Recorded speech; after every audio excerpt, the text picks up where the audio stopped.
Welcome to the Sleep is a Skill podcast. My name is Molly McLaughlin, and I own a company that optimizes sleep through technology, accountability, and behavioral change. Each week, I'll be interviewing world-class experts ranging from doctors, innovators, and thought leaders to give actionable tips and strategies that you can implement to become a more skillful sleeper. Let's jump into your dose of practical sleep training.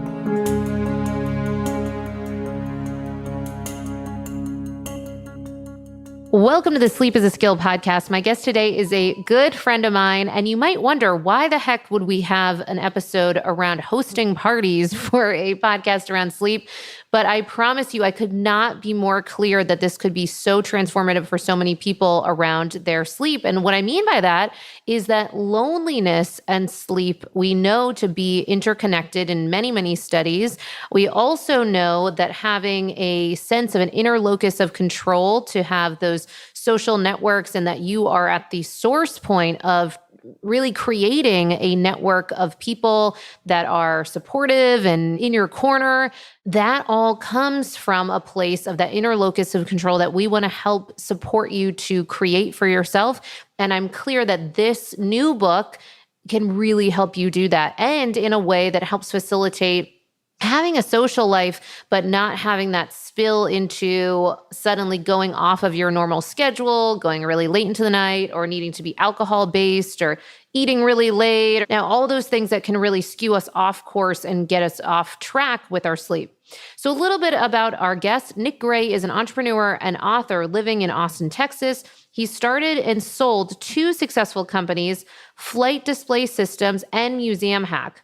Nick is the author of The 2-Hour Cocktail Party, a step-by-step handbook that teaches you how to build big relationships by hosting small gatherings.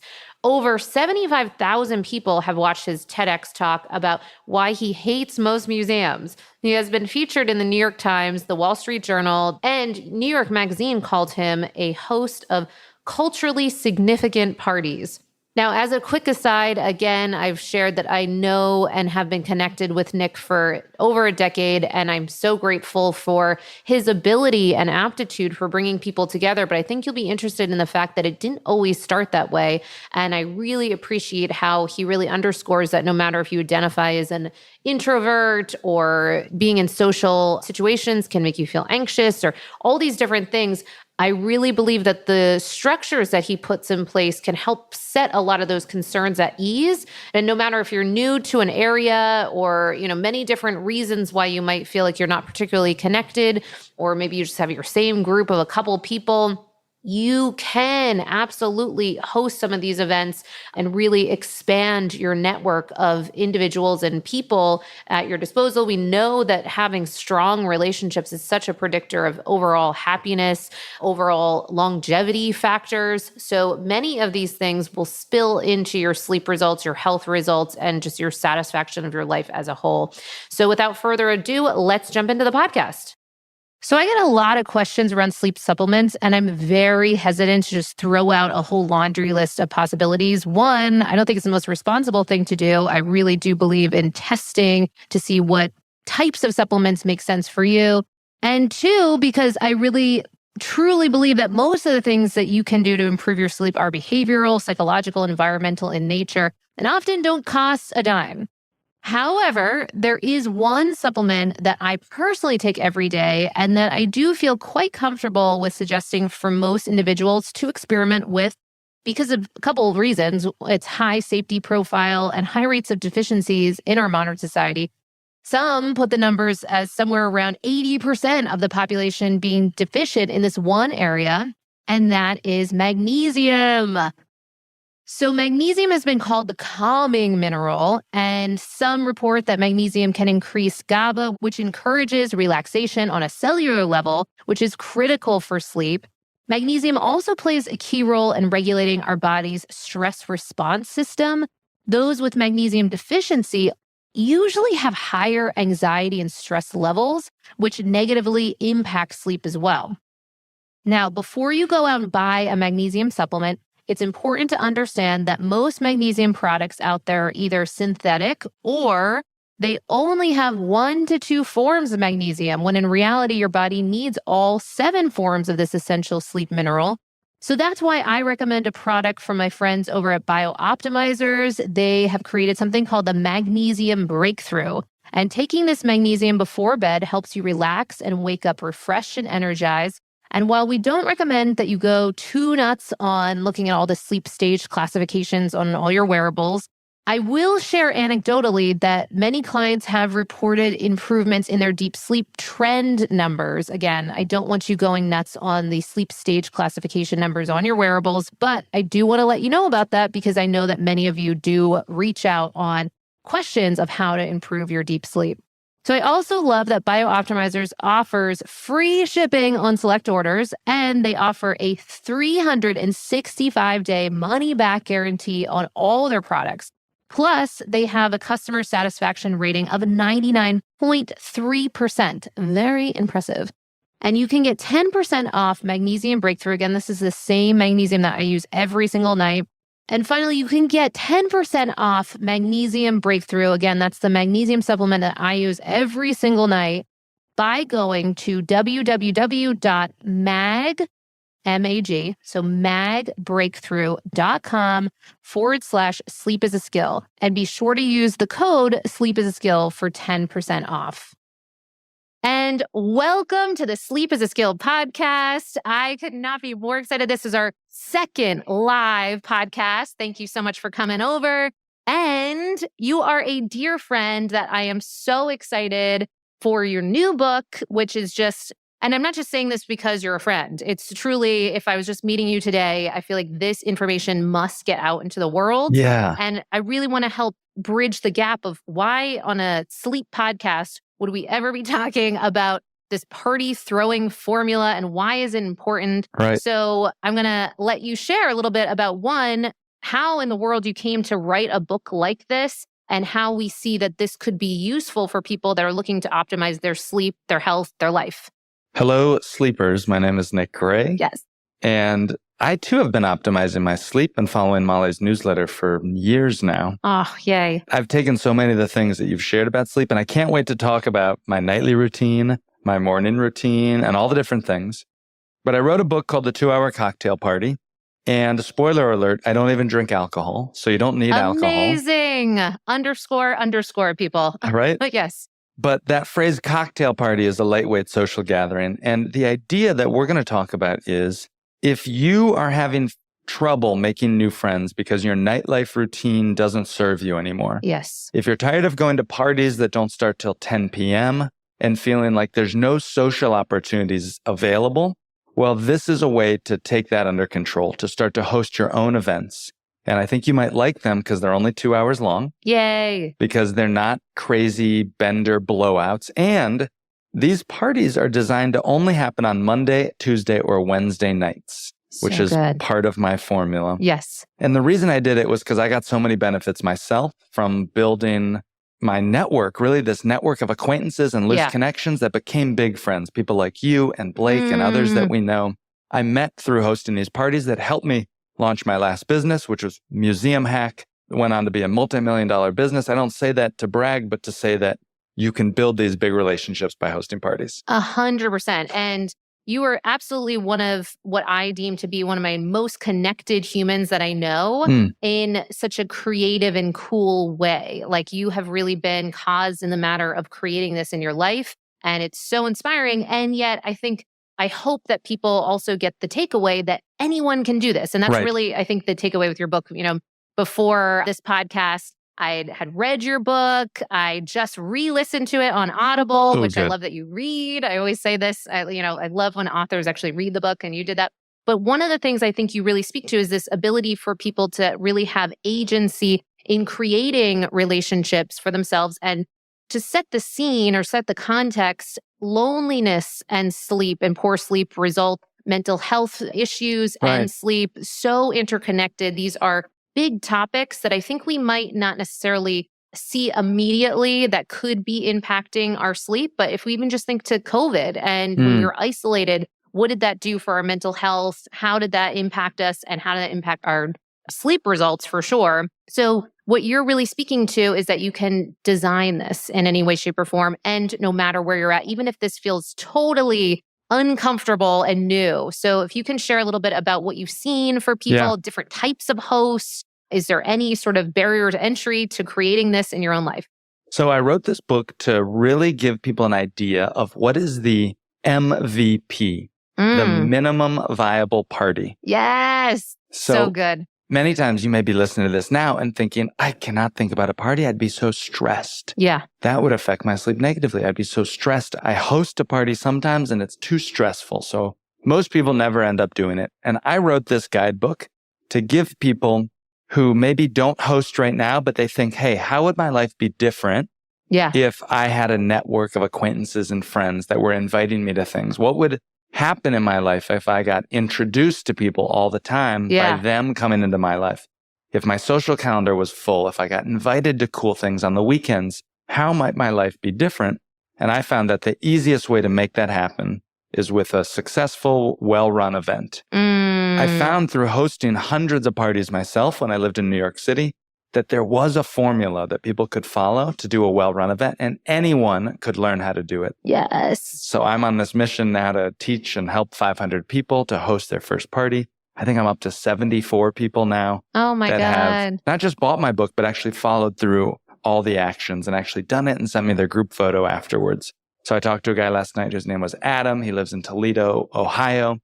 He lived in what he thought was an old house in the bad part of town. Yeah. He talked to me today. He said, you know what? What I thought was bad that my old house, people loved. They actually thought that my old house was really cool and quirky. And what I thought would matter about the drinks and the food didn't matter at all. Nobody really drank that much. They didn't eat too much food. They come for the people and for the connections. Yes. So, and I think to further underscore like the problem that we see for people is I see time and time again where people are at the effect of their sleep. They feel a lack of control or ability to certainly influence their ability to change their sleep, but it also seems to ripple into many areas of their life, including their social circles. And I think you're such a testament to the fact that you're like one relationship away from totally transforming your life. yeah. I highly recommend people checking out the book to hear more of just all the things that have opened up in your life by the relationships that you've created in these structured events. So there's such kind of results or like high yield by creating these 2-hour parties and then being known as the person that brings together all of these humans, and you'll transform your identity in relationship to yourself, right? So what does this look like? Why is this unique from just like inviting a couple people over? I'm thinking about this and I'm going to tell people the exact party formula, which is the Nick party formula. But I'm also thinking your listeners are so tuned in to advanced sleep tactics and techniques, more so than the average person. Yeah. And likely in their communities, they are the ones that probably know the most about sleep, right? Yes. How neat would it be if your listeners could all host a sleep salon where they could bring their friends together and simply talk about and let their friends share their things. We don't with a salon, because I hosted a dating salon. Yeah. For people that I didn't say it was a singles party. I said, look, a lot of people are dating and swiping and they're lonely, and it can be very lonely to swipe on these apps. Let's all get together and talk about our experience. What if they did that for sleep? And they said, hey, I've been on this sleep mission to work on and improve my sleep.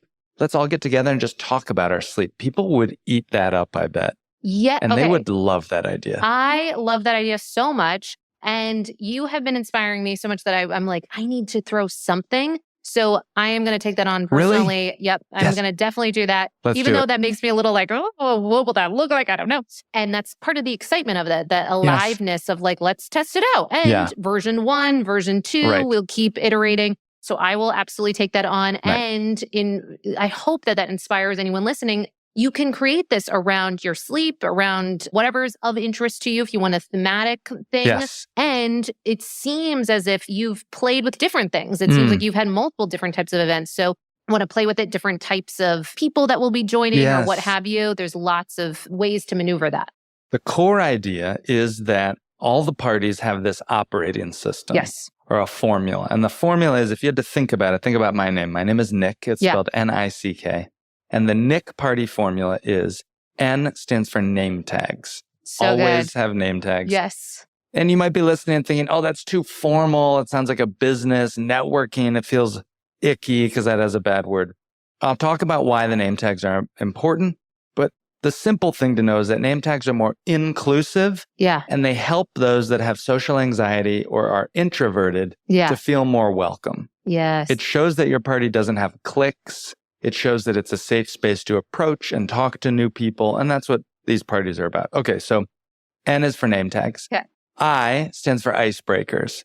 At the party, you'll run 3 or 2.5 quick rounds of icebreakers. We do those, yes, even if they sound or seem childish, we do them to help encourage the spirit of new conversations. Yeah. And the secret is to help end conversations. So good. Because if you've ever been at a party, you get trapped talking to someone. Yes. You're too nice to say, hey, I'm kind of done here. When there's an icebreaker that the host leads, it gives you an excuse to kind of end your conversation. Oh my God. I think I just clicked with part of your formula too, the impact of that. Like I've actually had the privilege, thankfully, of being at a bunch of your different events, and they've been so good. And I guess I didn't until this very moment see how often that's been so helpful and ensure that you aren't just talking to the same 2 people the whole night. Right. Yeah. And that's the purpose of these parties that you're going to throw in why your party will be successful. Not because of the drinks. It's not because of the food. It's not because of the decorations. It's that you will bring your friends together from different areas of your life. Your neighbors, your colleagues, your coworkers, your friends from high school, from college, random people that you know. Yeah. You'll put them all in a room and you'll help them meet new people. And that's what's so rare is many adults haven't made a new friend in the last 3 years.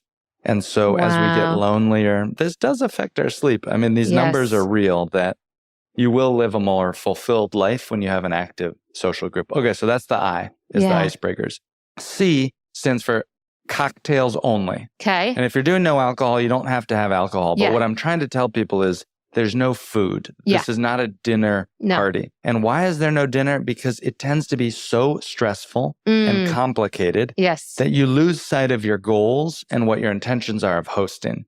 This is the MVP, the minimum viable party formula. So good. And when you host a party like this, you'll actually see that the food is not what's important. It's the conversations and the connections. And then the last thing of the formula, N-I-C-K, K stands for kick 'em out at the end. Yes. It's only 2 hours long. And so we can talk about how to end your party. Many people have questions on that. How to gracefully bring your party to a close and ask people to leave so you can stick to your sleep goals. The times that I suggest for people to do a party, 6 to 8, maybe 7 to 9, 5 to 7. But it's a 2-hour time block. So that's what's important. Okay. If anyone's listening and thinking like, yeah, right, people are going to stick around and it's going to be 11, 12, and now I got these people and I can't get rid of them. How do we kick these people out? Because of course, with our sleep, we know that consistency is king in the world of, getting great optimized sleep, but also to not feel like we did this thing and now we're stuck with these people hanging around or regretting doing this. How do we gracefully kick these people out? Well, the number one way to kick people out is to give them the expectation that the party will come to an end after 2 hours. Yeah. The way that you do that is you set both a start and an end time to your party. Have you ever been invited to a barbecue on a Saturday that starts at 5 p.m. and now you're doing this mental calculation? Well, it starts at 5, so I guess I should show up at 5:45. But the hosts are from South America, so actually that means 2 hours. Oh, but then I need to go to this thing. And when you host a 2-hour party with a start time and an end time in the RSVP, people know to show up on time. And it's one of the most surprising benefits that the majority of your guests will show up within that first 30 minutes of the time slot. So that's number one, is you'll list both a start and an end time in all of your reminder messages and things like that. At the party itself, 15 minutes before it's scheduled to end, you will turn the music down, turn the lights up, and you'll make essentially a last call. You'll say, hey, everybody, quick administrative announcement. Thank you so much for coming tonight. We have about 15 more minutes left. So if you want to grab a last drink, say hey to somebody new, and we'll start to wind up. Thank you, guys. I'll talk to you in a few minutes. Giving them the expectation and the understanding. And then at the time that the party's over, there's a little thing you can do that I talk about, a cheer. If that seems too silly, you can just thank them for coming.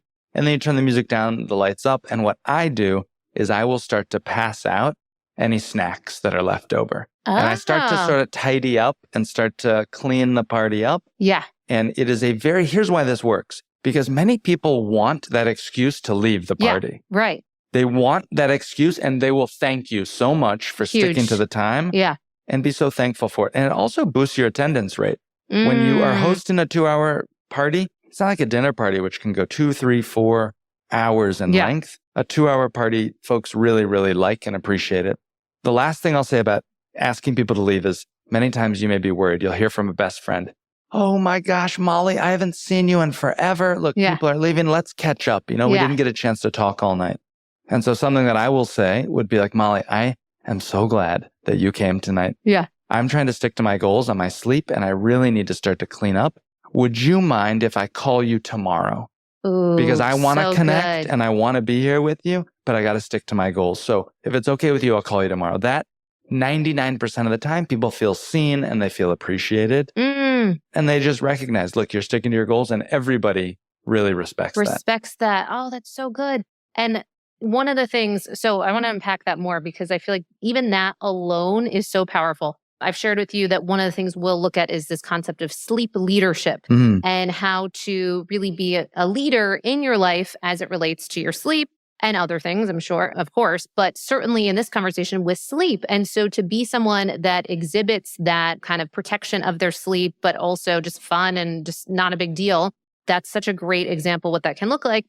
And do you see that people will struggle? So say if someone's listening, they say, "Oh, wait a minute. So I got to make a speech about this." Public speaking is like the scariest thing on the planet for so many people.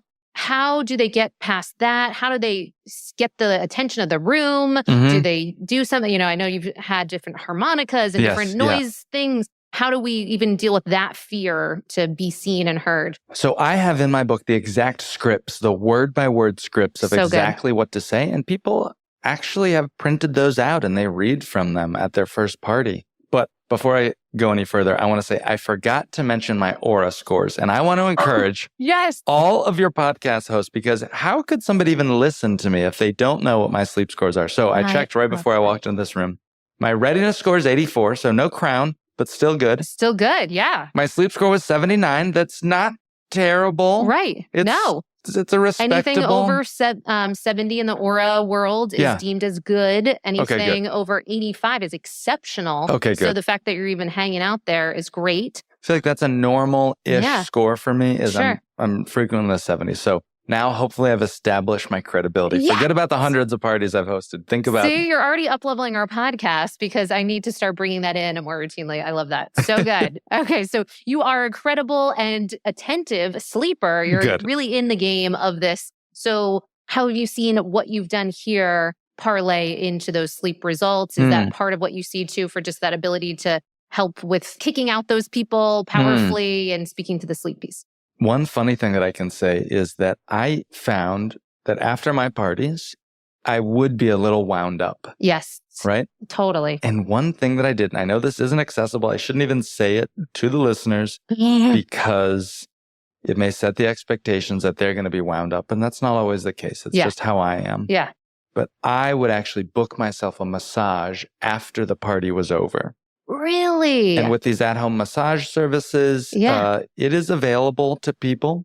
When we lived in New York City, it was easy for me to go down to walk to West 8th Street. And it was what I needed to unwind. Now, since I can't always do that here in Austin, Texas, I will do foam roller. I will do some yoga. I'll do some stretching just get back into my body and start to wind down. Some other simple ways is you could do a bath. You could maybe go in the sauna, but just getting into my body sort of after a party. So I'm ready to go to sleep. Oh my God, I love this. No, I didn't even think to speak to that. And I don't know how I forgot this, but 100%. We hear so many people say, the nighttime things, like sometimes I want to, if I'm really protecting my sleep, I will just say no. People will say, I'm just going to cut out some of these evening things because they don't want to get all riled up. But then we also don't want to be at the effect of our sleep and feel like we can't have fun and have a big life. No. Okay. So one more thing I just thought about please. Is I constantly have to remind new hosts to eat dinner before your party.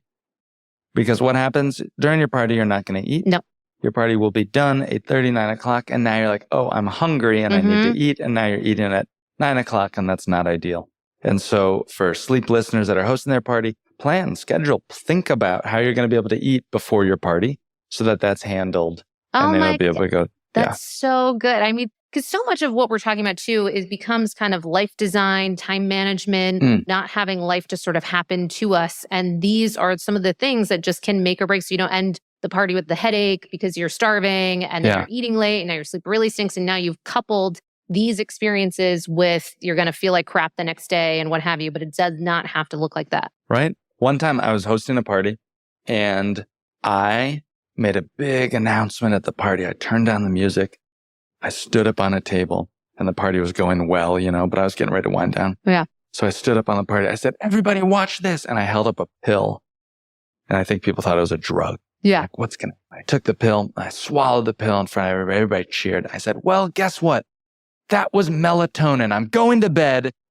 In 30 minutes, everybody gets time to go to bed. Now, I don't use melatonin anymore, but for me at that time, that was a funny way for me to try winding down the party. Okay, so that is so good. And I can't believe you've been such a trendsetter for so many years, being so attuned to your sleep. I love it. For anyone listening, going back to that element of public speaking, because it feels as if, or at least my experience of you, is that you don't seem to have a problem with me being in front of people. You had this company, Museum Hacks, and just a lot of time spent in front of people. What about for those people that are just keep getting stuck in like, oh my God, all these eyes on me. That's going to be so much. How do we deal with that? So when you do a party, you do need to add a little bit of leadership to the room. Yeah. By running those icebreakers. Sure. I mentioned at the beginning that you'll run 3 rounds of icebreakers. It's actually 2.5 because the very first one you do, and it's outlined in my book, happens in the first 5 minutes when only your first few friends are there. Yeah. And you're going to do that as a practice. And you're going to ask your closest best friends to show up to your party early. So they're there first. They're going to give you the confidence. When there's about 4 or 5 of them there, you'll run a quick icebreaker. You go around the room, say, hey, real quick, I want to practice this. Let's say our name, say what you do for work, and say one of your favorite things to eat for breakfast. What's something that you usually make? What's your go-to? Say it fast. And you do that as a practice to build your confidence to leading an icebreaker. Great. On my website for the book and on my blog, I have some videos that show what it's like for people to lead an icebreaker. Not just me, but for some other people and how it looks when they actually do it. And I would say that if you were to watch it, it looks rather boring. Sure. Right? Yeah. It doesn't look, we're not cheering and everybody's yelling. Yeah. People are just going around a circle saying stuff. Yeah. That's it, really. Yeah. And yet the energy that happens after you lead that round of icebreakers, the new connections, people crossing the room to go meet somebody new, it's absolutely explosive. So the icebreaker itself, now that I'm thinking about it, if you were to watch a video playback of a party, it's really not that shocking, or it's just people going around the room sort of signaling, hey, I'm here. Here's what I do. But yet it gives them an excuse for somebody to go up and strike up a new conversation. So good. That really happens after the icebreaker. Okay. I think your question, though, is about what are people doing if they're nervous, if they're not these public speakers? My advice to them would be to start your party. We always start by inviting what I call your core group. These are your closest friends. Yeah. That if nobody else showed up, you would be happy that at least these 5 people were there. So they good. will give us the confidence. We can lean on them to say like, oh my God, I'm a little nervous about the icebreaker. Will you guys help me out? Will you stand next to me? Yeah. So using those type of things can really help to build up your confidence for someone who's really has stage fright, maybe. Yeah, absolutely. And also, I think part of one of the things I've gotten from both your book and observing you at your different parties with these structures is it feels as if you're of service to the party and to the people and really with the aim, it's like outward focus versus like, oh, will they like me? Will they not like me? All that stuff that we can get stuck in. Yeah. It doesn't land like that. It lands like you're like, okay, this will help support people to make new friends. Let's go. And so I feel like just that shift in being of service or connecting other humans. Yes. Because now it seems to be part of your ethos. And I'd imagine anyone that follows this, where they start to, how you'll interact with people. Oh, this person, you want to talk to this person because of this reason and give their background in a really powerful way and start to get more and more skilled. And it's okay to kind of stumble along the way, right? Like you shared some of your stories, of just different things that we might not have thought of and, the growing pains of doing this. But over time, you become more skilled at this, presumably, right?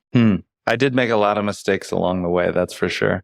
Don't we all? Yes. And it's okay to do that. Yeah. And we'll just keep getting better along the way. Yeah. It's funny because I'm just so passionate about this because we're talking about, people that have stage fright, all the things that can go wrong. Yeah. But I want to think about all the things that can go right. Yes. And thank you. I've gotten to speak to so many people since my book launched a couple weeks ago who have hosted their first party and how it's changed their life. I talked to a woman in Seattle. Her name is Tatiana. She's hosted her third party now. She runs a business that's like stroller mom workouts. Oh, so they're like very cool. Workouts for moms with strollers in the park. And she's hosted her third party and she sent me a text. She said, I just hosted my birthday party. It was the best birthday party I've ever had in my whole life. Oh. Because I've hosted the parties. I knew the formula. I just knew how to run an event. I didn't stress about it.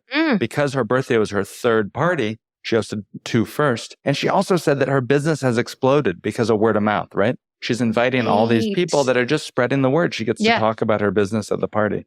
And so hearing from those people who, it's so funny, but in the time it takes you to watch a movie on Netflix, you could host a party and build a relationship with 15 to 20 people.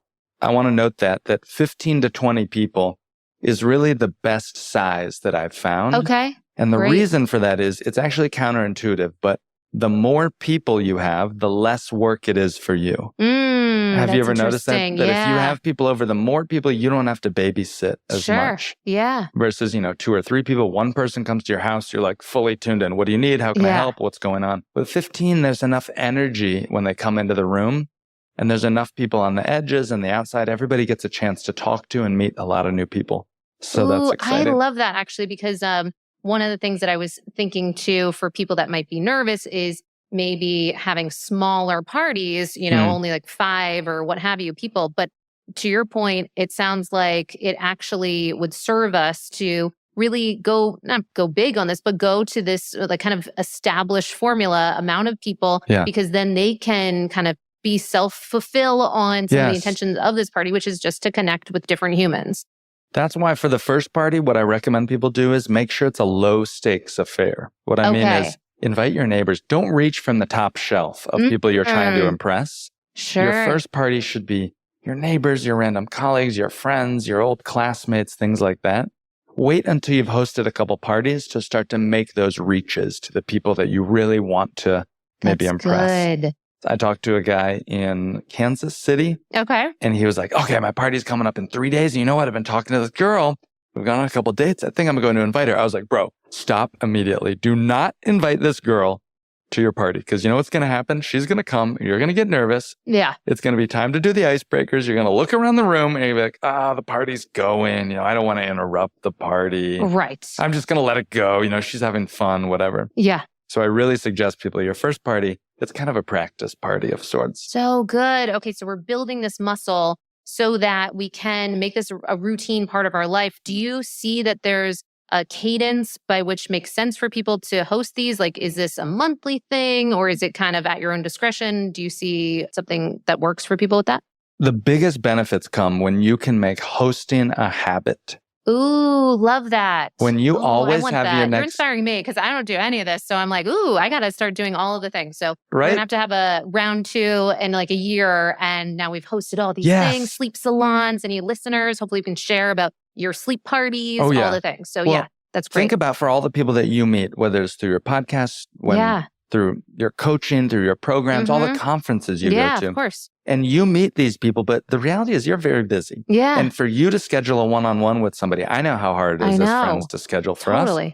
And yet, what if you had something once every 6 or 7 weeks? Yeah. Where you're just like, hey, I'm hosting this cocktail party. I get together some of my really good friends and just new people that I've met that I want to get to know better. Yeah.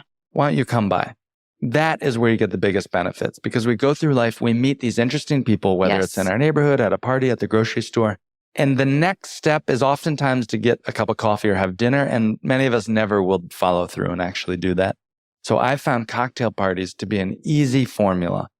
And again, it doesn't have to have alcohol. We were talking about the rise of these low, no alcohol events. Yes. That is very acceptable. And people are shocked how little alcohol actually get drank at a party like this. 100%. Yeah. I've gone to some of yours and had no alcohol and it wasn't a thing and no one cared. And and it's available if some people want that, if that's part of the process for them. But certainly for our sleep results, also to be able to have, I love the idea of being able to have some of these alcohol alternative drinks or, the hard ketones or some of the kava or all these other things. So you can sculpt your reality to really suit your goals. So I love, love, love that. And my guess is the advice that you tell somebody if they're like, oh my God, there's no way that I'm going to make these icebreaker speeches totally sober. I need to have a drink to loosen up. Yes. I'm guessing your advice would be, fine, have your cocktail right when the party starts. Yes, early. Have it early. Yes. So that the alcohol can metabolism by the time you're ready to go to sleep. So I like that. Yes, 100%.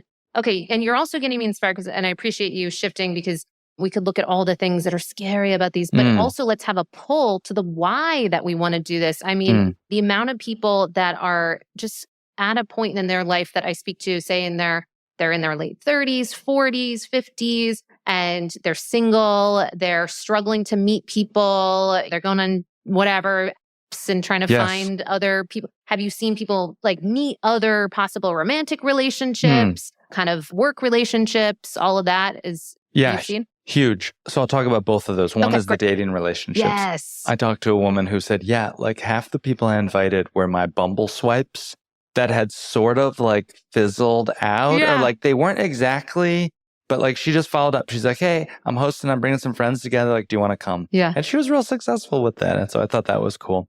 I talked to a guy yesterday who said, I just moved to Denver and I work remotely and I don't know my colleagues. So he's hosting a little barbecue where he's going to invite them all and use all the elements from my formula.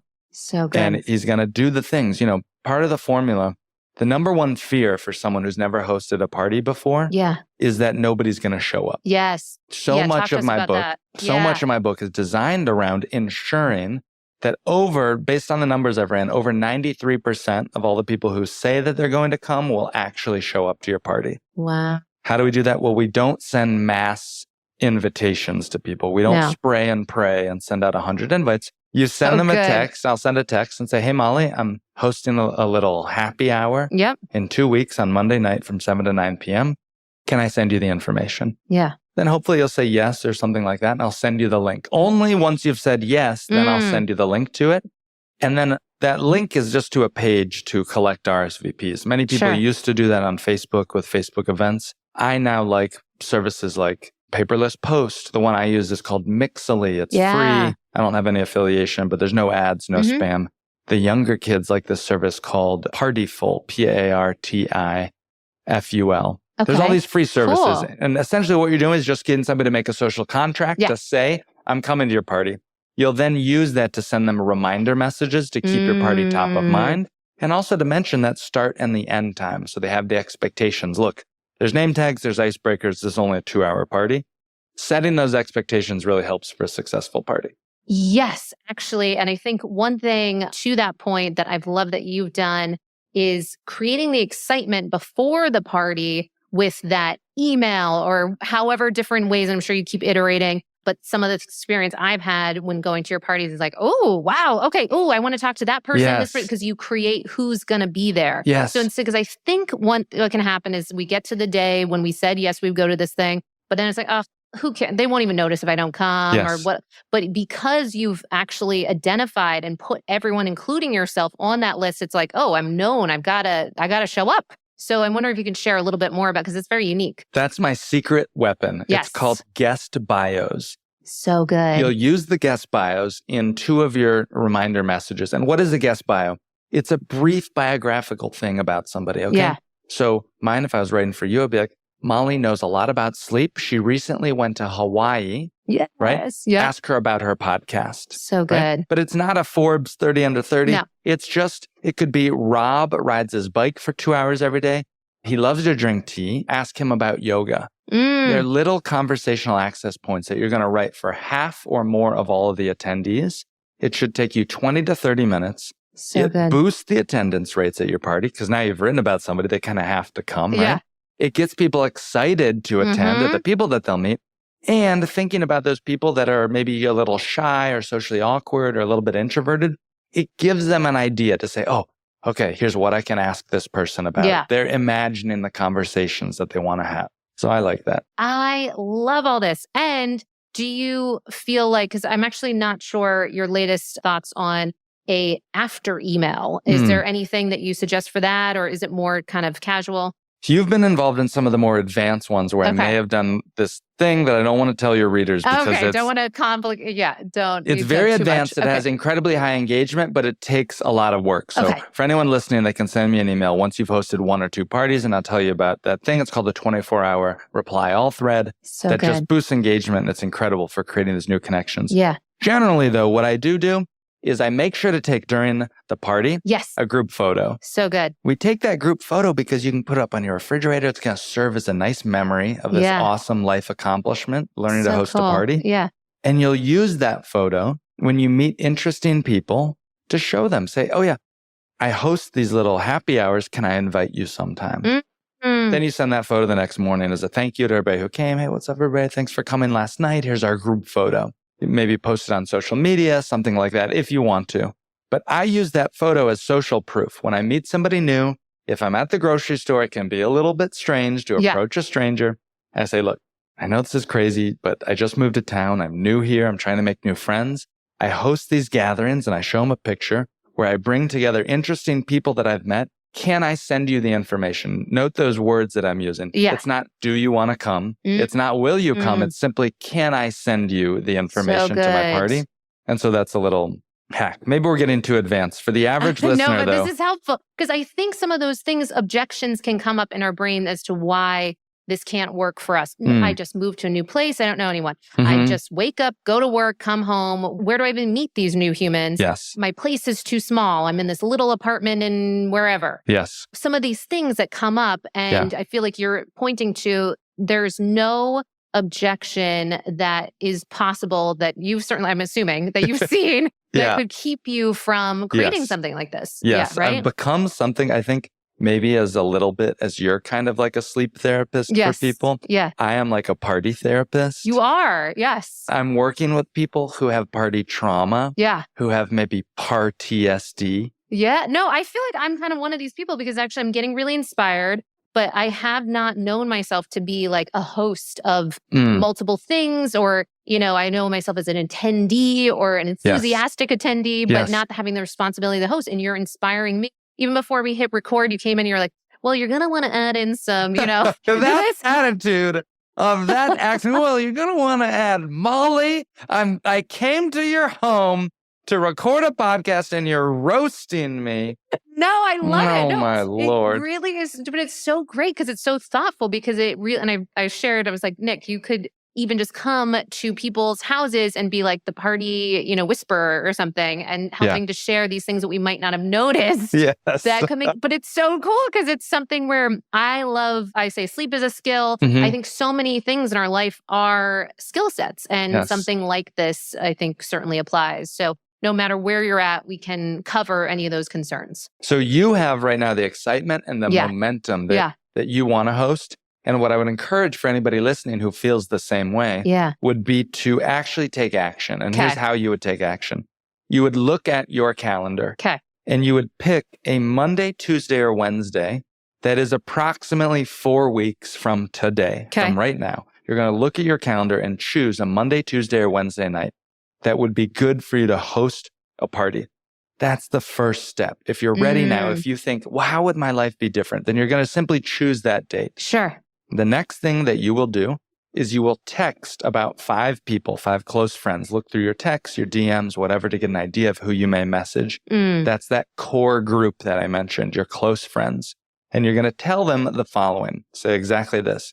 Hey, Molly, I'm thinking of hosting a little cocktail party or happy hour on Monday night, November the 9th, whatever it is, and choose your time. You need to pick a 2-hour time. So I'm going to ask you, if you, Molly, were hosting a party, what time would you choose, a 2-hour time block? Well, so I would want to do like 5 to 7, but I feel like for maybe workability, like a 6 to 8 feels like. Good. Right? Yeah. Great. Good. Okay. Good. You could also do 5:30 to 7:30. Okay. But for now, let's say 6 to 8. Okay. You would text them and say, hey, I'm thinking of hosting a cocktail party or a happy hour on Monday night from 6 to 8 p.m. on November the 9th. This key phrase. If I do it, would you come? That's great. Yeah. You'll text that to 5 people. Your goal is to get 5 yeses. If they all don't say yes, then just send it to one or two, a few more people. Okay. You're not doing anything until you get those 5 yeses. As soon as you get those 5 yeses, now your party's happening. Now it's in motion, and you follow the instructions from my book. You create an RSVP page using a free online event platform. You get those 5 to all say yes. That builds social proof.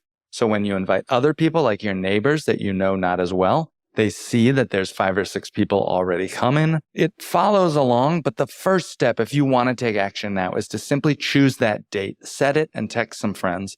Everything else will fall into place after that. So good. Even as you're sharing that, I'm like picturing what that would look like.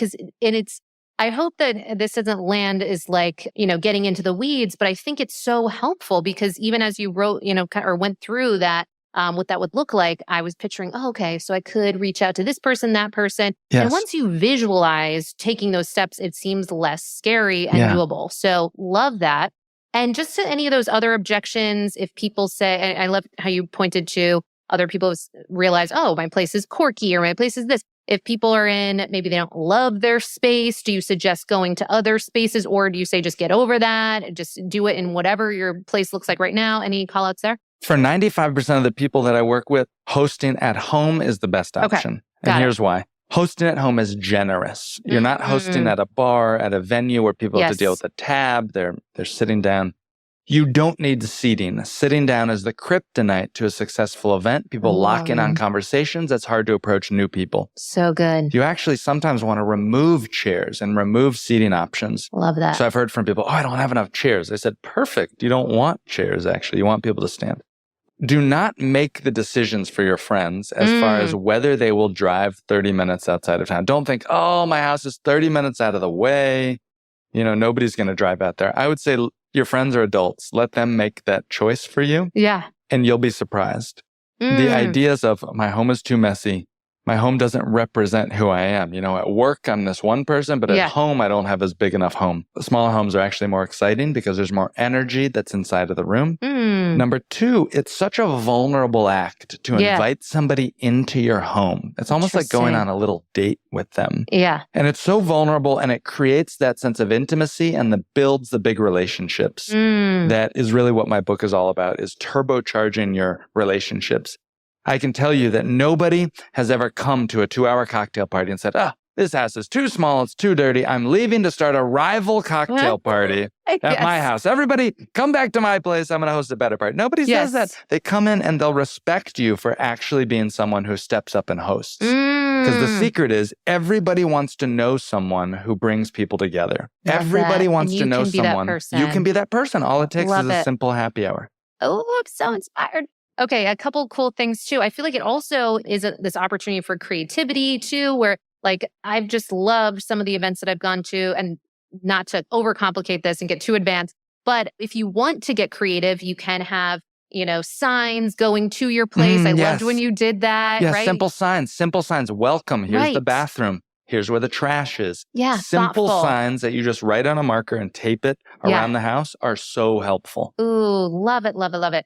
Okay, did we leave anything out about how to throw parties? Anything about how this would relate to your sleep and your life? Anything we missed in this conversation? For people that are listening to this that may have been captivated by the idea to host a sleep-themed salon or gathering, let me suggest that you start by simply hosting a happy hour. Okay. I want you to learn the functional elements of the name tags, the icebreakers, follow the book. Learn how to host a well-run, tight event, and then do your sleep salon later. Smart. You can add the themes later on, but know that you are enough. You don't need a special theme for people to come. People will come because they want to see you. Nobody hosts these days. So good. Okay. And make sure to get that picture. Make sure to do the Nick formula.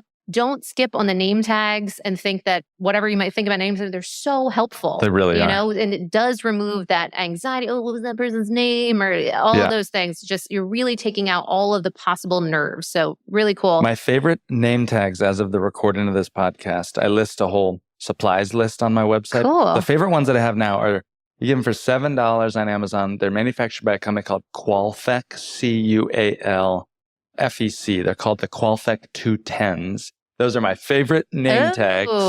I am going to get all. So usually I leave this for the end, but I feel like you have so many resources. So I just want to say, please get on Nick's newsletter too, because I'm sure any other changes will, appear, or any other updates, or, direct people to your site or what have you.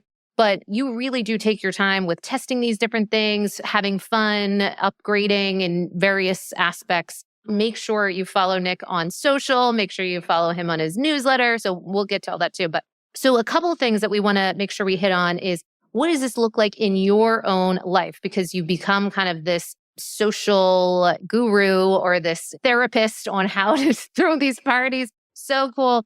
So what do we see in your own life? So we always ask people 4 questions. And the first one is, what is your nightly sleep routine looking like right now? I'm sure it changes and evolves, but what would we see right now? I can't wait to share this. Yay! So, first of all, because my life is not always the best, I will say that a bad habit that I have is I've been eating late at night. Yes, that's a struggle for many of us. I totally hear that. Yep. And so I have been eating late at night, but as a result of eating late at night, I was told to take my magnesium 3 and 8 with food. So I will generally take that, and that kind of begins my nighttime routine. I take it 10, 20, 30 minutes after bed. Sure. I switch to a pair of blue light blocking glasses. Yep. I wear these glasses that you see me on, but they don't have a blue light filter. So I do have a pair of vision glasses that I wear. Generally, when I'm getting ready to wind down, I switch to those glasses. I dim all of the lights in my house down to 50%. Nice. And I will begin my nighttime routine. For me, that often involves taking a shower. I'll take a shower. I will maybe shave. I'll do some moisturizer or something on my face. I will occasionally make an herbal tea.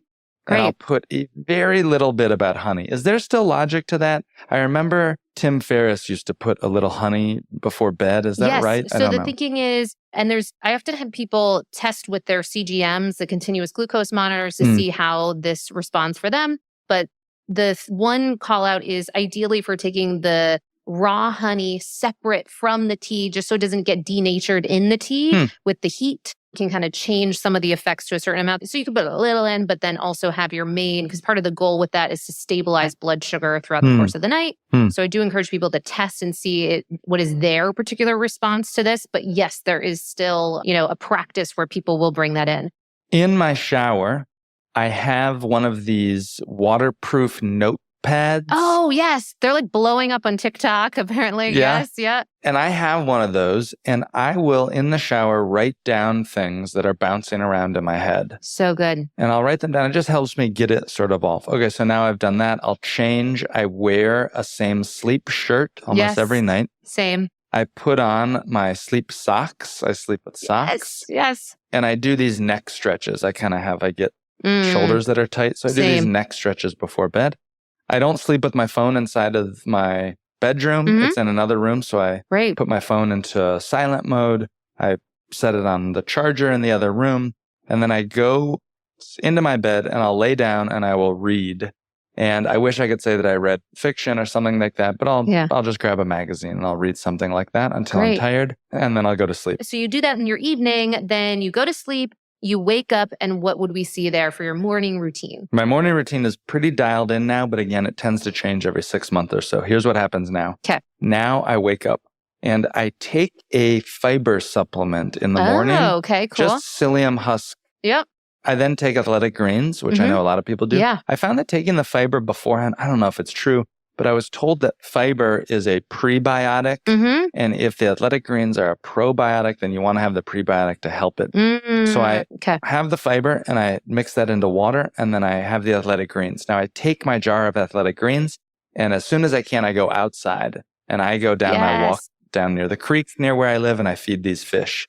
And I feed the fish as I drink the athletic greens. And I'm just trying to get outside and get sunlight in my eyes. So even as I'm waiting for the fish, I'm kind of looking out towards where there's sunlight. Great. To help me wake up a little bit. Overnight, I have steeped some green tea just there in the house. So it's like a cold brew. It's just steeping. Once I get home from doing all that walk, it's about at that point 30 minutes after I've actually woken up, and I'll sip on some of the green tea. Sure. At some time then, I will look at my phone and do a little bit of work because there's messages that have to be handled. And then I will ride my bike to go to Starbucks. Yes. And so I ride my bike with a little thermos that I have, and I have this hack to nearly get free coffee because of the stars. I'm like gaming all the stars system. Love it. So I'll get the coffee that's in a thermos, and I will ride back home, and I will mix that coffee with ghee and some coconut oil and some cinnamon. And I'll sip on that a little bit until I have my first meal. But now this has gone into the afternoon. So that's the gist of my morning routine. Well, I love all the activity. I love the outdoor sunlight exposure. It sounds like we've got kind of similar morning routines and that you've been really thoughtful about setting that up and kind of dosing your caffeine intake from the sounds of it in a kind of mindful way. So it's not really just like the first thing. That's the thing. I'm really not trying to have it first thing. I'm trying to wait as long as possible for that first caffeine. One thing as I'm talking about it, I wonder if I could add in some salt to my morning, perhaps. Yes, absolutely. I have been one of the people that have become addicted to Element. I don't know if you've gone on the Element train. Yes. If you want any other ones to test, I got tons of them I can give you. But that's one. Certainly there's trace minerals and or you can even just put plain old salt into your water. So lots of things. Do that for sure and see the difference that might make. And then what would we see on your nightstand? And if you're traveling, it could be gadgets, things of that nature. So I glossed over the socks, but but I do keep those socks right in the night drawer because I have a pair of sleep socks. Yeah. It sounds silly, but I haven't tested it, but it does sound, I like to sleep with my apartment pretty cool, 67 degrees Fahrenheit. And those socks I think really help. I also sleep with a weighted blanket. Yay! And I sleep with a buckwheat pillow, but increasingly I've been sleeping with no pillow.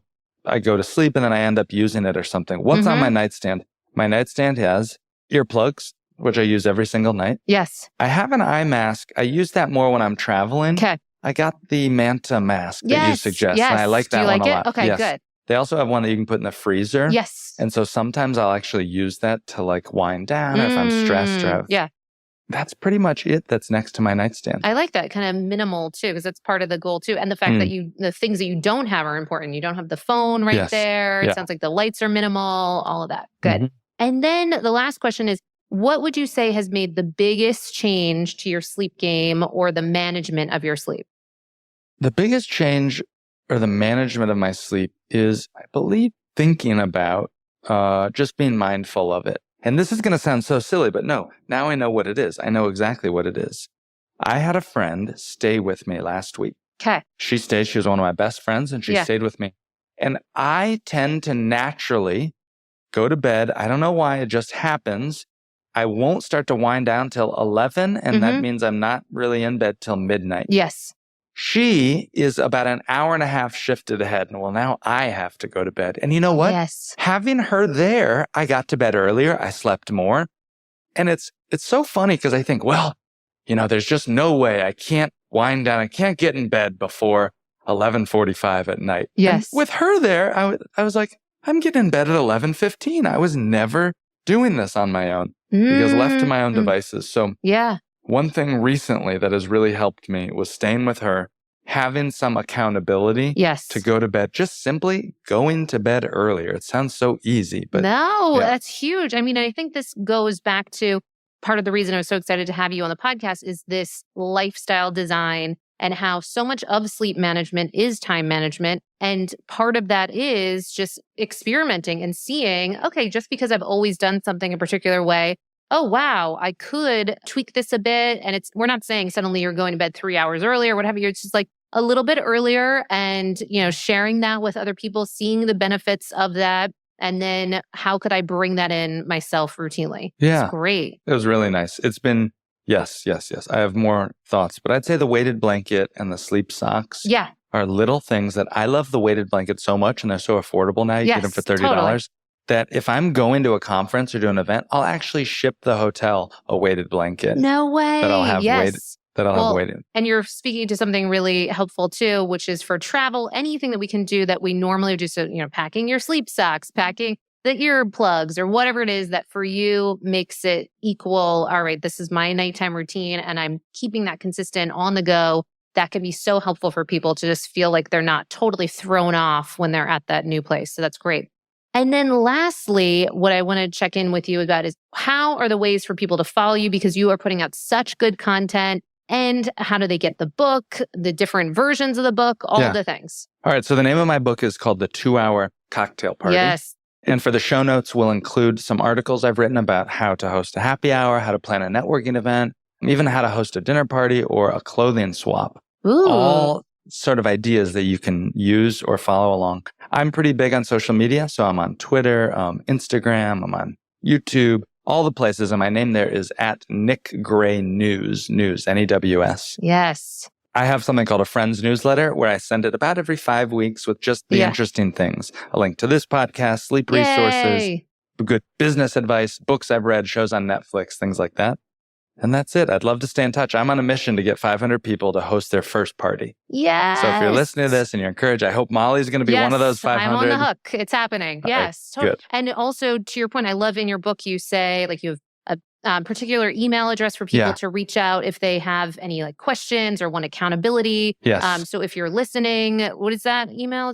Please, if you're listening to this and you want to send me an email, send me a message to nick@nickgraynews.com. Okay. And I'll get it and I'll say hello. I'll write you back. I read every single one of them. I'll send you resources, all that stuff. So good. And, that's one of the things too. This is not to sell books or what have you. This truly, I really believe, and it's also selfish for me. Like, as I love going to Nick Gray style parties, I've said this to multiple people. I feel like we're in Austin, Texas, and it feels like there's been this Nick Gray sort of party virus that's starting to, and now people are starting to use your formula like it's spreading. And I want to see that spread because it's so helpful and it's so just efficient, and the amount of time we all have or don't have to be able to go for these 2 hours and to leave with new connections that truly, there's people that I've met at some of your parties that have just been really transformative in my life.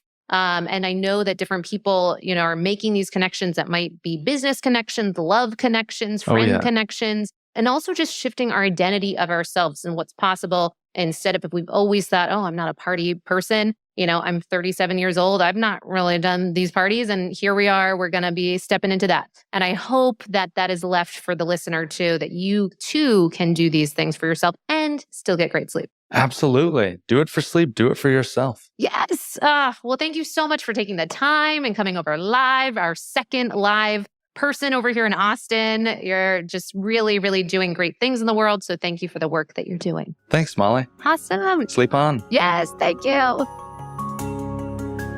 You've been listening to the Sleep is a Skill podcast, the #1 podcast for people who want to take their sleep skills to the next level. Every Monday, I send out something that I call Molly's Monday Obsessions, containing everything that I'm obsessing over in the world of sleep. Head on over to sleepisaskill.com to sign up.